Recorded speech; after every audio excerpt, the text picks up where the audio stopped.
In a single night, Al-Muhammara was liberated, and within a few days, its heroes were annihilated. On 20 April 1925, Sheikh Khazal al-Kabi was treacherously deceived when he was invited to political negotiations under the pretext of reaching a settlement. However, British and Persian forces exploited these negotiations as a cover. He was lured in, arrested by betrayal, and then exiled to Tehran.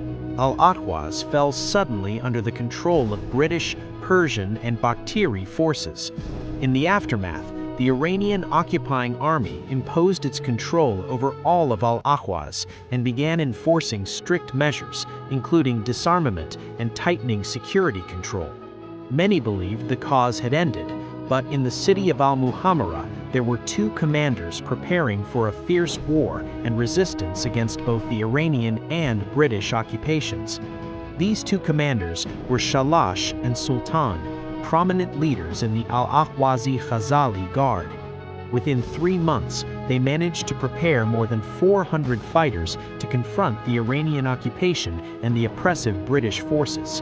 On the night of 22 July 1925 at 1:30 a.m., Al-Ahwazi forces launched a sudden and coordinated attack. They stormed the military barracks and Iranian police stations in Al-Muhammara. The Iranian soldiers did not expect such a violent assault. Chaos spread through their ranks, and they fled, abandoning their positions and weapons. Within a few hours, Al-Muhammara was fully liberated. The old flag of the emirate was raised, and the city returned to the sovereignty of its people.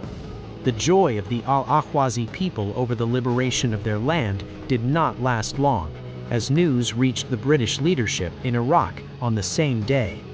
Arnold Wilson, the British official associated with the administration of the oil company in Al-Ahwaz, intervened and coordinated with the Iranian military leadership, providing them with logistical support and political cover and allowing reinforcements to cross the river.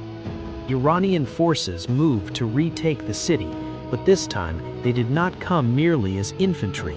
They brought with them weapons of destruction that the rebels had no means to counter. From the river, warships advanced, led by the battleships Musaffari and Humayun, and their heavy artillery began shelling the city from the waters of the Shat al-Arab and Karun rivers.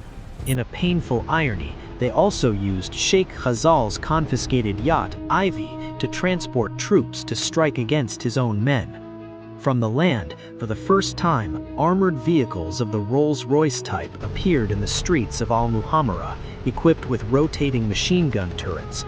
They advanced confidently amid gunfire that had little effect on their armor, spreading terror among the fighters who had never encountered such machines before. Under the weight of artillery bombardment from the river and armored fire from the land, Shalash and Sultan realized that remaining in the exposed streets of the city meant certain annihilation.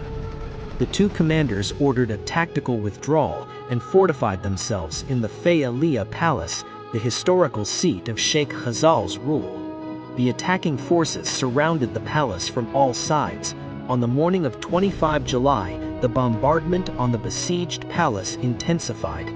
The Ghilmān fighters refused to surrender and fought with extraordinary ferocity, using their simple rifles against an entire army supported by warships and armored vehicles. The battle continued until ammunition ran out and the walls of the palace began to collapse. The army stormed the site and a massacre occurred. On that day, 130 martyrs from among the Ghilmān fell, their blood soaking the grounds of their prince's palace. As for the wounded and captured survivors, led by the movement's commanders, they were arrested.